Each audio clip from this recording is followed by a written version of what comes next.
Saya selalu mengingatkan bahwa jangan memandang enteng produk Indonesia ya. Kita juga menerima bukan hanya orang asing yang masuk ke Indonesia, Indonesia juga investasi di luar dan juga mendapatkan bunga ataupun keuntungan. Di tahun 2023 kita menerima 7,6 miliar atas investasi orang-orang Indonesia di Amerika kah, di Vietnam kah, bahkan di Cina. Baik itu investasi berupa mereka punya perusahaan di sana, berusaha di sana, ataupun membeli saham dan surat berharga dari Amerika misalnya. Dan menghasilkan, ini hasil ya, bukan nilai investasinya. Pada saat yang bersamaan, kita juga bukanlah negara miskin-miskin amat. Penduduk Indonesia yang berinvestasi di luar negeri juga banyak dan mereka menerima hasil ya cukup besar. Jadi tidak aneh kalau ada daftar 500 orang kaya di dunia, Indonesia masih mencatatkan beberapa nama.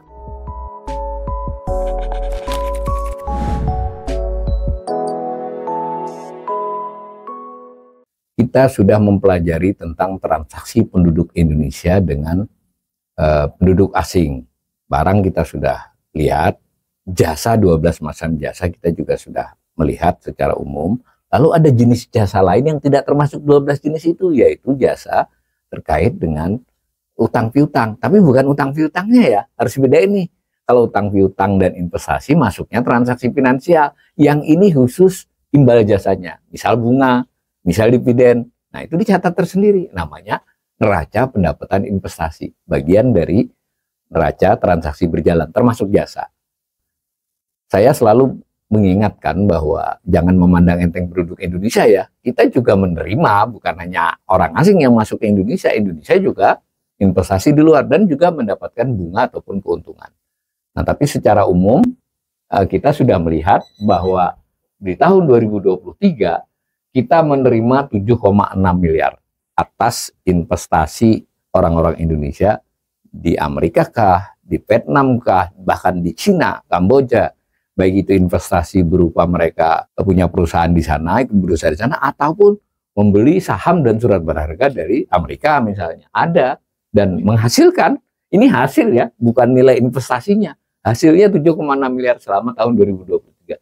Tetapi pada saat bersamaan setahun, kita harus membayar modal asing yang masuk ke Indonesia sebesar 41,46 miliar. 41,46 miliar dolar selama tahun 2023. Nah, selisihnya disebut defisit. Tapi saya ingin saudara-saudara fokus ke yang orange. Betapa nyaris kita tidak menurun pembayaran jasa itu, kecuali pada tahun 2020 dan 2021 saat pandemi. Masuk akal ya.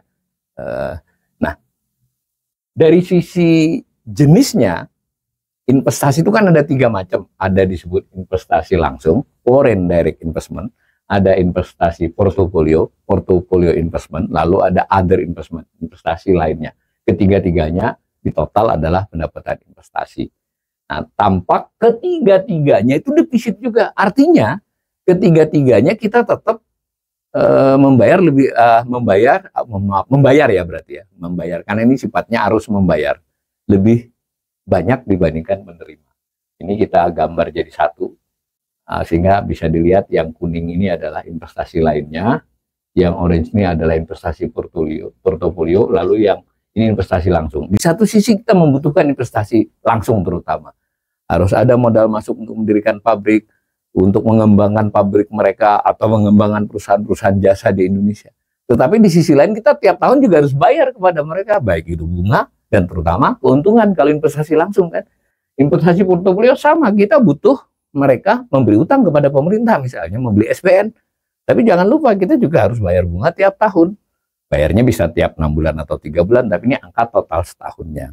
Nah, ini menarik, kita bisa melihatnya satu-satu. Nah, misal khusus investasi langsung. Investasi langsung yang kita kasih karpet merah biasanya ekonomi Indonesia, itu berakibat kita harus membayar cukup banyak. 24,64 miliar dolar tahun 2023. Nah, tahun-tahun sebelumnya ya bisa dilihat ya. Dan dari angka dari ini memang kita harus mengakui era Pak Jokowi ini adalah era yang investasi langsungnya itu banyak masuk, tapi pada saat bersamaan harus bayar jasanya. Sementara investasi orang Indonesia keluar juga cukup banyak sudah mulai, tapi masih tidak seimbang. Nah, sebagaimana dengan portofolio. Nah, kondisi portofolio sama. Kita membayarnya cukup banyak, bunga terutama ya, bunga, kemudian kita menerima bunga akibat orang Indonesia mungkin membeli obligasi dan saham dari luar negeri.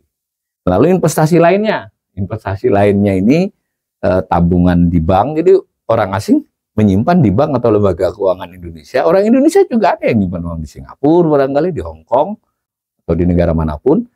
Ada juga jenis investasi yang piutang dagang atau utang dagang, DP lah kalau di kita ya. Itu kan harus dihitung juga. Nah, biasanya kan kalau untuk jumlah yang jutaan dolar itu kan tidak gratis ya, ada bayarnya, ada bunganya. Nah, kita bisa melihat ini proses di mana dalam konteks investasi lainnya pun Indonesia membayar jasa lebih besar kepada asing. Ketiga macam itu kita bisa membuat analisis bertahun-tahun ya, lalu bisa digabungkan juga satu dengan yang lain. Ini tentu akan memberi gambaran sebenarnya seberapa kita harus membayar kepada pihak asing atas modal mereka yang masuk ke Indonesia.